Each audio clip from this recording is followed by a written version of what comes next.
Assalamualaikum warahmatullahi wabarakatuh. Halo teman-teman semua. Di video kali ini akan berisikan mengenai penjelasan manajemen media cetak. Dan video ini pun aku buat bertujuan untuk melengkapi tugas mata kuliah manajemen media massa yang diampu oleh Pak Tanto. Nah, sebelum masuk ke pembahasan kita pada hari ini, aku akan memperkenalkan diri aku terlebih dahulu. Perkenalkan, nama aku Linda Indesari dengan NPM D1 C023043. Oke, masuk ke pembahasan mengenai manajemen media cetak. Jadi di manajemen media cetak itu terdapat 3 bidang yang terdiri dari bidang redaksi, bidang percetakan, dan bidang usaha. Di mana bidang-bidang ini pun itu terdapat pemimpin, di mana bidang redaksi dipimpin oleh pemimpin redaksi dan bidang percetakan dipimpin oleh pemimpin percetakan, serta bidang usaha itu dipimpin oleh pemimpin usaha.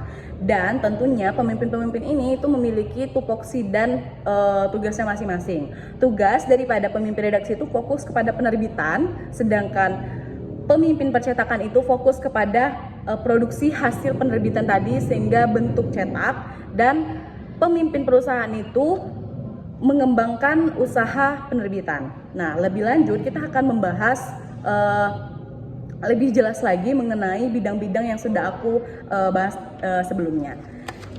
Masuk ke bidang redaksi. Bidang redaksi ini tuh ada tadi aku sebutkan pemimpin redaksi ya. Pemimpin redaksi ini dia bertanggung jawab atas isi penerbitan dengan tugas utamanya mengendalikan kegiatan produksi. Jadi memang fokus kepada kegiatan produksi. Itu mulai dari pemberitaan, kemudian penentuan topik, penentuan berita utama, penentuan berita pada halaman utama, dan lain-lain hal.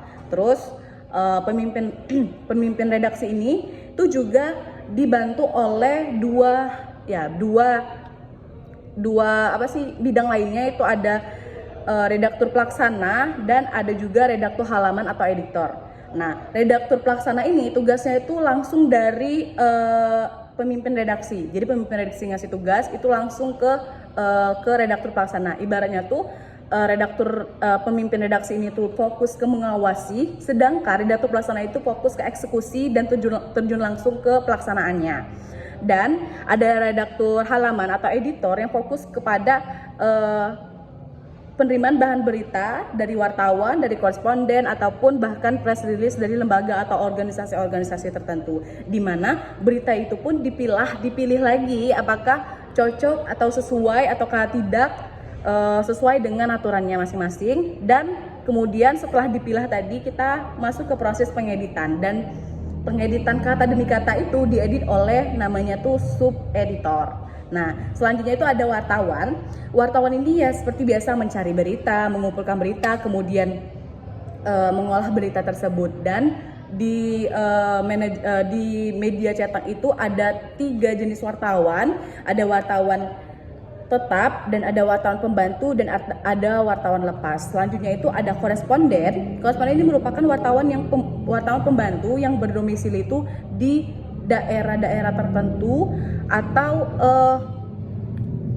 di luar negeri untuk menjalankan tugas kewartawannya dengan cara memberikan laporan secara kontinu tentang peristiwa di daerahnya. Dan masuk ke pembahasan selanjutnya itu di bidang cetak. Tadi kita bahas sudah bidang redaksi dan langsung masuk ke bidang cetak.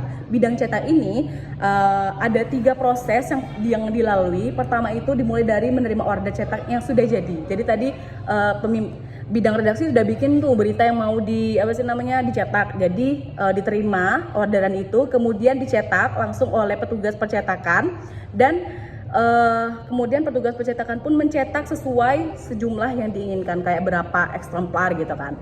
Nah, di bidang percetakan ini pun tertulis bahwasanya pihak percetakan itu tidak bertanggung jawab atas isi penerbitannya, karena memang fokus mereka itu kepada percetakannya.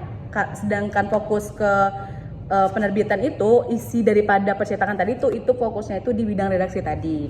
Nah, untuk struktur manajemen percetakan itu ada tentunya pemimpin percetakan yang sudah aku singgung tadi di awal, dan ada yang membantu si pemimpin percetakan ini. Ada dua pembantunya, itu ada manajer produksi dan ada manajer administrasi. Manajer produksi ini fokus kepada produksinya, di mana masuk ke produksi pracetak, kemudian cetak, dan masuk ke perawatan. Dan manajer administrasi itu fokus ke terbagi lagi menjadi dua, itu ada administrasi keuangan dan administrasi umum.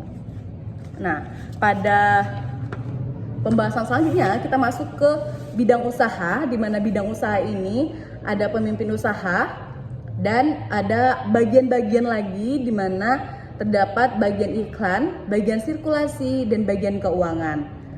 Aku sedikit menjelaskan job desk daripada pemimpin perusahaan, yaitu merancang dan melaksanakan pemasaran iklan, kemudian memastikan iklan ini sesuai tidak dengan kode etik. Dipastikan dulu terlebih dahulu apakah sebuah berita itu sesuai atau tidak dengan kode etik. Kemudian merancang sistem dan prosedur kerja, negosiasi bisnis sesuai dengan wewenangnya, kemudian menyampaikan info bisnis ke manajemen, serta merekomendasikan penerimaan dan mutasi dan lain hal. Terus masuk ke layanan pelanggan, atau bisa masuk ke terdapat dua bagian daripada layanan pelanggan ini, satu bagian umum dan kedua itu adalah bagian teknik. Job desk daripada layanan pelanggan ini yaitu menyebarkan media seluas-luasnya sesuai target segmen dan memberi masukan kepada redaksi apabila ada umpan balik dari pembaca. Dan ketiga itu dapat memberikan masukan ke promosi dalam hal penetrasi wilayah baru. Nah, lanjut kita ke produksi media cetak. Produksi media cetak itu ternyata ada zona pasar media cetak.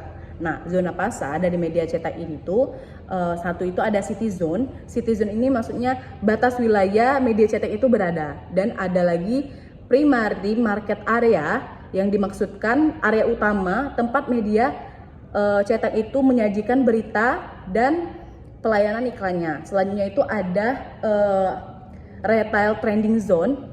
Ya, retail trending zone maksudnya di sini itu adalah wilayah di luar batas tempat media cetak itu diperjualbelikan. Dan ada lagi yang keempat itu newspaper design market, atau area geografis yang dianggap media cetak itu sebagai pasarnya. Dan selanjutnya itu ada produk media cetak. Produk media cetak itu ada board sheet, itu ukuran surat kabar umum, misalnya kayak Kompas, terus Media Indonesia atau Republika dan lain hal.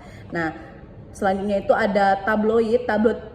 Tabloid ini ukurannya sekitar setengah dari board sheet. Dan ada magazine, itu setengah tabloid dan seperempat board sheet, dan sampulnya pun dibuat lebih tebal plus menghilap.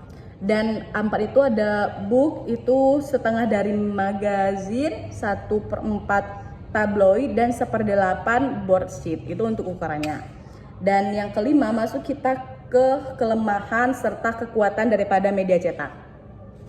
Nah, media cetak ini kan terdiri dari surat kabar dan majalah. Nah, dan surat kabar dan majalah ini pun itu memiliki kelemahan yang berbeda-beda. Kita fokus ke surat kabar terlebih dahulu. Surat kabar itu dapat kekuatannya itu dapat menjangkau daerah-daerah perkotaan seperti sesuai dengan lingkupannya, dan surat kabar ini pun membuat hal yang lebih aktual. Dan pengiklanan dapat bebas memiliki pasar mana yang akan diprioritaskan. Selanjutnya, kelemahan daripada surat kabar itu satu, surat kabar ini hanya dapat dibaca dalam waktu yang singkat, itu ya tidak lebih dari 15 menit dan hanya berusia 24 jam, atau dapat kita artikan berita ini tuh cepat basi gitu. Dan beberapa kelompok pasar pun tidak dapat dilayani. Maksudnya itu lebih ke kayak dapat berita tersebut hanya tertuju kepada kelompok-kelompok tertentu, kayak hanya untuk pembaca di bawah 20 tahun dan lain hal. Dan tidak semua produk dapat diiklankan pada surat kabar. Selanjutnya kita masuk ke kekuatan daripada majalah. Majalah ini pun dapat menjangkau segmen-segmen tertentu yang terspesialisasi, dan kemampuan daripada kekuatan daripada majalah pun yaitu dapat mengangkat produk-produk yang diiklankan sejajar dengan persepsi halayak terhadap parasitis majalah yang bersangkutan. Dan keempat, selanjutnya maksudku memiliki usia edar yang lebih panjang. Jadi tadi kan kalau surat kabar dia memiliki kayak hanya untuk pembaca 20 tahun, tapi kalau majalah itu dia tidak memiliki batasan, jadi memiliki usia edar yang lebih panjang. Dan dicetak dengan kertas kualitas tinggi, jadi kualitas visual pun juga terjamin dan lebih tinggi juga tentunya.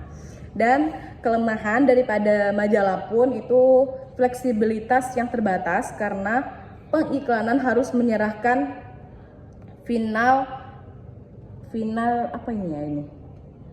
artwork itu harus di jauh-jauh hari, dan biaya yang dikeluarkan untuk menjangkau setiap kepala itu menjadi lebih mahal karena majalah hanya beredar di lingkungan yang terbatas. Dan selanjutnya itu ada distribusi yang kurang lancar karena banyak majalah yang peredarannya itu menumpuk, jadi peredarannya tuh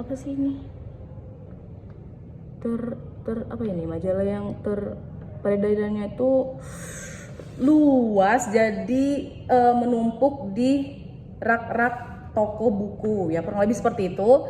Dan keempat ada iklan media cetak. Pembahasan selanjutnya itu ada iklan media cetak. Kalau di media cetak itu terdapat 3 iklan, yaitu iklan baris, iklan display, dan iklan advertorial. Nah, iklan baris ini maksudnya iklan yang pertama kali dikenal oleh masyarakat, terdiri dari iklan pekerjaan, iklan penjualan rumah, iklan penjualan mobil bekas, tanah, handphone, dan penawaran jasa. Serta ukurannya pun lebih kecil dan banyak mengandung sikatan-sikatan tertentu. Nah, yang kedua itu ada iklan display. Iklan display ini merupakan iklan yang dominan, ukurannya itu bervariasi, minimal 2 kolom dan maksimalnya itu 1 halaman. Dan iklan advertorial itu adalah iklan yang menampakkan iklan yang ditulis dengan gaya editorial dan isi pesan pun lebih serius. Selanjutnya adalah karakteristik iklan.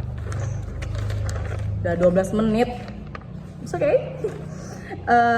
Karakteristik iklan itu tergolong 1, tergolong praktis, cepat, dan harga terjangkau, dan 2, jangkauan yang luas.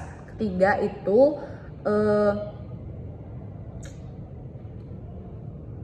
wide. Pesanan, jenis huruf, ukuran, aspek, layout turut menentukan keberhasilan iklan. Serta 4, dapat bertahan dan tidak satu kali lalu habis. Artinya dapat bertahan lah ya, itu iklan. Karakteristiknya harus seperti itu. Dan ada rumus kriteria iklan yang bagus itu AIDCA, yang dimaksudkan A itu attention atau perhatian, I itu interest atau minat, D itu desire itu kebutuhan, dan 4 conviction atau keinginan, dan A itu action atau tindakan. Namun rumus ini pun tidak begitu relevan untuk saat ini, oleh karena itu ada rumus lain yaitu super A, di mana S itu untuk simple atau sederhana, kemudian unexpected atau tidak terduga, dan ada P untuk persuasif atau daya tarik, dan ada E ada entertaining atau menghibur, dan ada R untuk relevan atau selaras, dan ada A untuk acceptable atau penerimaan. Nah, itu tadi rumus-rumus untuk kriteria iklan yang bagus. Dan berakhir pula penjelasan aku mengenai manajemen media massa pada media cetak. Aku harap apa yang aku sampaikan dapat dimengerti dan aku minta maaf apabila ada kesalahan dalam pengucapan. Dan itu saja aku akhiri. Wabillahi taufiq wal hidayah. Wassalamualaikum warahmatullahi wabarakatuh. Bye all.